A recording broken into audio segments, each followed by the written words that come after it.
नमस्कार, आप देख रहे हैं दैनिक साथी हरियाणा। साथियों, हरियाणा कांग्रेस में गुटबाजी के आरोप खूब लगते रहे हैं। वहीं दूसरी ओर अब बीजेपी भी इससे अछूती नहीं दिख रही है। सूत्रों की माने तो गुरुग्राम सांसद केंद्रीय मंत्री राव इंद्रजीत सिंह नाराज चल रहे हैं। ताजा मामला 5 सितंबर को गुरुग्राम में आयोजित मेट्रो भूमि पूजन कार्यक्रम का है। स्थानीय सांसद होने के बावजूद राव की गैर मौजूदगी भाजपा के अंदर चल रही उठक पटक को बताने के लिए पर्याप्त है। जबकि गुरुग्राम सांसद केंद्रीय राज्य मंत्री गुरुग्राम मेट्रो को लेकर कई सालों से आवाज उठाते रहे हैं, बावजूद इसके भूमि शिलान्यास कार्यक्रम में नहीं पहुंचे। कार्यक्रम में लगे बैकड्रॉप पर विशिष्ट अतिथि के रूप में उनका नाम भी लिखा हुआ है। बताया जा रहा है कि निमंत्रण भी भिजवाया गया था। अब सवाल है कि आखिर राव की गैर मौजूदगी की वजह क्या है। भूमि पूजन से पहले राव के कार्यालय से एक वीडियो भी जारी किया गया, जिसमें प्रधानमंत्री नरेंद्र मोदी गुरुग्राम मेट्रो शिलान्यास करने की बात कह रहे हैं। पहले आपको यह वीडियो दिखाते हैं। थोड़ी देर पहले ही मुझे ऐसे अनेक कामों से जुड़ी लगभग 10,000 करोड़ रुपए की परियोजनाएं हरियाणा को सौंपने का अवसर मिला है। इसमें रेवाड़ी एम्स है, गुरुग्राम मेट्रो है, कई रेल लाइन है, नई ट्रेन है। इनमें ज्योति सरमय कृष्ण सर्किट योजना से बना एक आधुनिक और भव्य म्यूजियम भी है।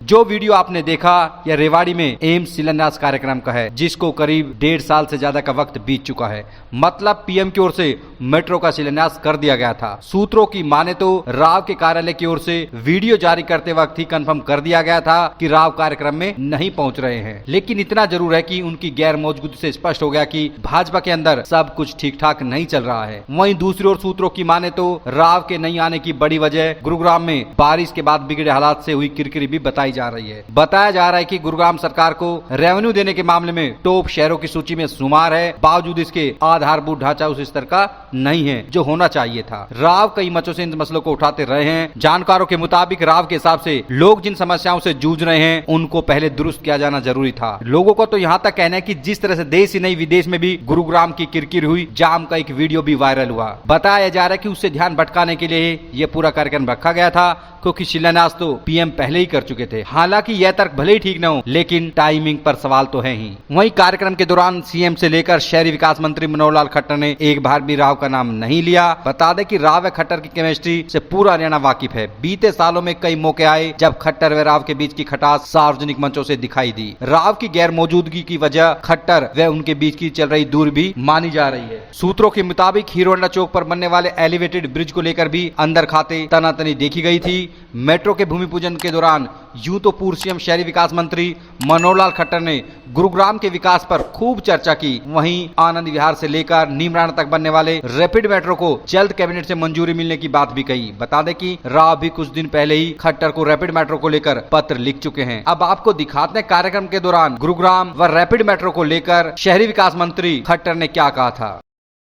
मेट्रो क्योंकि पालम स्थान जो रेजांगला का जो चौक है वहां से ये साइबर सिटी तक जाएगी, और साइबर सिटी का जो पहले से रैपिड मेट्रो है उसके साथ जुड़ जाएगी, ताकि रैपिड मेट्रो का भी जो गोल चक्र है वो इसके साथ जुड़े। कहीं भी किसी को भी जाना है तो कहीं पहुंच सकता है। और दिल्ली की जो लाइन है, जब दिल्ली मिलेनियम सिटी सेंटर से जुड़ करके और जहांगीरपुरी तक ये जाती है, दिल्ली की सबसे लंबी लाइन ये हो जाएगी। सबसे ज्यादा फुटफॉल इस लाइन पर होगा, सबसे ज्यादा। और इसी विस्तार में एक बात और, जो रेजांगला चौक है वहां से एक पर इसका दिल्ली के साथ एयरपोर्ट की जो लाइन है उसके साथ जोड़ा जाएगा, यशोभूमि के साइड से। और बड़ा एक विषय जो इस रोड का ट्रैफिक को कम करने वाला इसके साथ होगा कि जो पश्चिमी दिल्ली का रोड ट्रैफिक है, जो पश्चिमी दिल्ली से लोग आते हैं सभी वाया धौला को आते हैं और कोई रोड नहीं है। लेकिन जब ये मेट्रो शुरू होगी तो लोग इस मेट्रो का उपयोग करेंगे। यहां से मानो द्वारका है, द्वारका के बाद रजौरी गार्डन है, तिलक नगर है, आपका जितना भी पश्चिमी दिल्ली का एरिया है, मोती नगर और सब ये, तो सब उस मेट्रो का सहारा लेकर के गुरुग्राम में, और गुरुग्राम से उधर जाने वाले लोग इसका उपयोग करेंगे। मुझे लगता है कि इसका जैसे इसका हमको फल मिलेगा, बहुत जल्दी ये डिमांड आएगी कि इस लाइन के ऊपर और नई रेलवे लाइन बनाओ और नई मेट्रो शुरू करो। आने वाला ये, लेकिन आप चिंता मत करें, मेट्रो की जितनी भी जरूरत पड़ेगी अर्बन डेवलपमेंट मिनिस्टर उसको पूरी करेगा। नोडल शहर हमारे शहरों के बाद 8-8, 10-10 किलोमीटर के बाद काफी बन गए हैं। उसके लिए नई योजना शुरू की है, RRTS, rapid rail transport service. हमारे यहां से भी, गुरुग्राम से दिल्ली सरायकाले खास से वो मेट्रो शुरू होगी और गुरुग्राम होते हुए और वो धारवाड़ा, बावल और आगे नीमराना, वहां तक ये लाइन बहुत जल्दी कैबिनेट से पास होकर के अपनी ये शुरू होने वाली है। इसमें हर 8 किलोमीटर के बाद स्टेशन होंगे, वो भी ताकि शुरू से आखिर तक वो 1-1.5 घंटे में पहुंच जाए। और उसी RRTS में से ही एक और उसकी ब्रांच जो फरीदाबाद और जेवर मेट्रो तक वो जाएगी, वो भी इसी का हिस्सा है। बता दें कि गुरुग्राम मेट्रो हो या फिर गुरुग्राम, मानेसर, धारवेड़ा, बावल व नीमराना तक जाने वाली रैपिड मेट्रो कई सालों से इंतजार चल रहा है। खटास यहीं तक ही खत्म नहीं होती। रेवाड़ी में हुई एक रैली के दौरान जब राव ने कहा था कि दक्षिण हरियाणा का सरकार बनाने में अहम योगदान होता है, तो सीएम सैनी ने मत से कहा था कि यह 36 बिरादरियों की सरकार है। वहीं महेंद्रगढ़ के कोरियावास मेडिकल कॉलेज नामकरण को लेकर भी राव समर्थकों व खट्टर समर्थकों की लड़ाई सबके सामने है। अब बड़ा सवाल यह है कि क्या राव व भाजपा नेताओं के बीच की बढ़ती दूरी पार्टी व दक्षिण हरियाणा के लोगों के लिए सुखद है, या फिर आपसी लड़ाई का खामियाजा यहाँ के लोगों को एक बार फिर से उठाना पड़ेगा। बता दें कि दक्षिण हरियाणा के साथ भेदभाव के आरोप लगाकर ही 2014 लोकसभा चुनाव से ठीक पहले राव ने कांग्रेस को अलविदा कहा था। वहीं प्रदेश में पहली बार 2014 में भाजपा की पूर्ण बहुमत की सरकार बनी तो राव भेदभाव के आरोप लगाते रहे। सीएम सैनी बने तो माहौल बदलने की उम्मीद जगी। क्या एक बार से वही हालात रिपीट हो रहे हैं? क्योंकि जब बीते 15 जून को रेवाड़ी में सीएम नायब सैनी की रैली हुई थी तो हमने राव से पूछा था क्या अभी भी भेदभाव हो रहा है। उन्होंने कहा था कि आने वाले दिनों में देखना होगा। सीएम सैनी से काफी उम्मीदें हैं। लेकिन मेरा 45 साल का राजनीतिक तजुर्बा है। गुड़गांव को मैंने बढ़ते देखा है।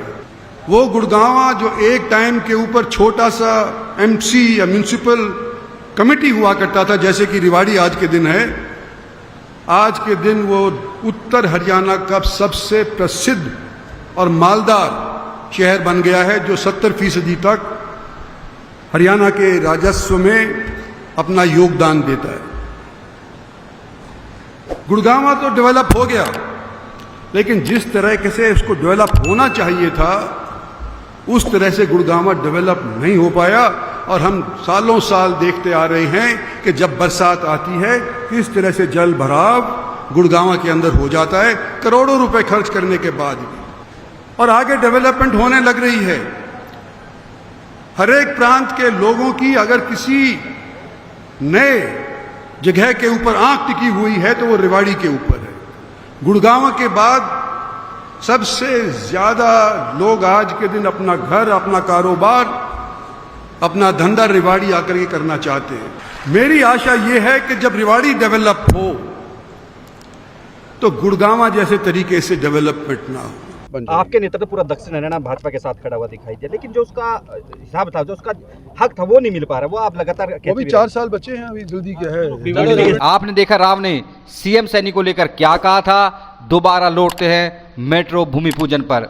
जब राव कार्यालय से उनकी गैर मौजूदगी का सवाल पूछा गया तो बताया गया कि प्रधानमंत्री शिलान्यास कर चुके हैं। भूमि पूजन सामान्य प्रक्रिया है, चलती रहती है। आप इस जवाब से भी समझ ही गए होंगे आखिर राव के मन में चल क्या रहा है और भाजपा में आखिर किस तरह से खींचतान दिखाई दे रही है। बाहरी तौर पर सब कुछ सामान्य बताया जा रहा है, लेकिन अंदर खाते क्या चल रहा है आप आसानी से समझ सकते हैं। लेकिन यदि यूं ही चल रहा तो आने वाले दिनों में भाजपा को इसका खामियाजा उठाना पड़ सकता है। नमस्कार।